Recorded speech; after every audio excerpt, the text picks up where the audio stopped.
Cinewebradio.com. Interview.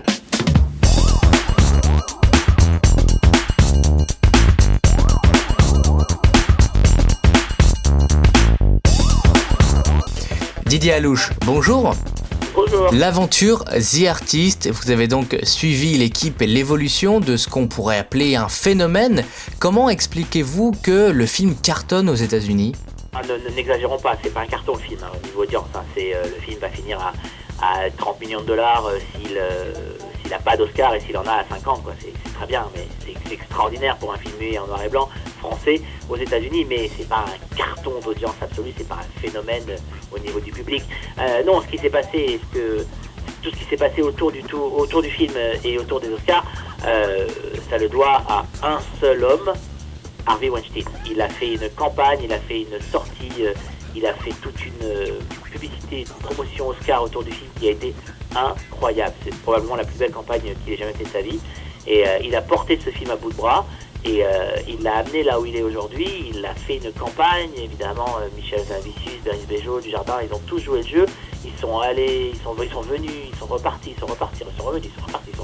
Ils ont fait des milliards de kilomètres sur tapis rouge, ils ont fait des douzaines d'interviews, ils ont fait des tonnes d'émissions télé, ils étaient partout. Et un soir où je les ai suivis, ils ont fait 3 débats le même soir, 3 projections et 3 débats le même soir. C'était de la folie furieuse. Ils ont travaillé comme des malades. Et comme le film a plu en plus, comme le film a plu aux votants, comme le film a plu à l'Académie, comme le film plaît à Hollywood parce qu'il part d'Hollywood, faut pas oublier que c'est un film qui est sur les grandes années du cinéma américain, pas seulement du cinéma tout court, c'est vraiment centré sur le cinéma hollywoodien. Donc ça a parlé à ces gens-là, ça leur a donné une image d'un cinéma qu'ils connaissaient, une image différente, et je crois que là aussi est le secret du film. Alors beaucoup de médias commencent déjà à comparer Jean Dujardin à Marion Cotillard, à savoir un acteur bankable et donc une carrière internationale et surtout américaine qui pourrait décoller. Est-ce que vous pensez que Jean Dujardin peut trouver sa place dans un cinéma outre-Atlantique ? Je sais pas s'il en a envie. C'est aussi bête que ça. Je sais pas s'il en a envie. Vous savez, Jean Dujardin, il peut faire ce qu'il veut en France.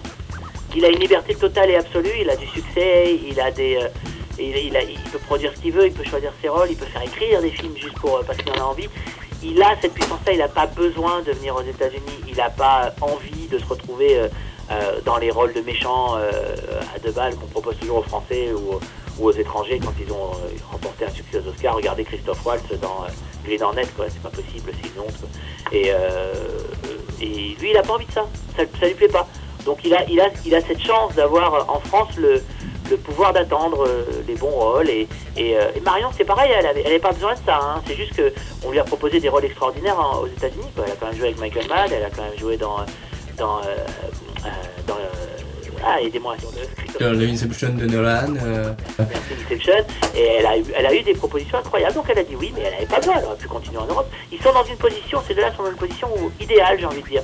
Ils sont au sommet de leur carrière et il leur arrive ce truc Oscar et donc ils n'ont pas besoin de ça. En plus, Jean parle pas un très bon anglais, on va dire que c'est pas son truc le plus, c'est pas son forté. Et donc voilà soit il apprend, soit il s'y met sérieusement, soit il continue comme ça et c'est très bien. Il a pas besoin. Il y a des beaux rôles en Europe, il y a des beaux rôles en France. Il peut avoir les films qu'il veut là-bas. Je suis pas sûr qu'il en ait envie. Je pense qu'il a juste envie de tourner avec des metteurs en scène, de jouer dans des films et de voir ce qui se passe, d'attendre des propositions. Ce qui va se passer aujourd'hui, c'est que ces propositions, il va les avoir. Ces propositions, elles vont arriver. Donc voilà, et quoi qu'il arrive, qu'il gagne ou qu'il perde, ces propositions vont tomber, elles tombent sans doute déjà, et il reste assez discret là-dessus d'ailleurs. Très rapidement,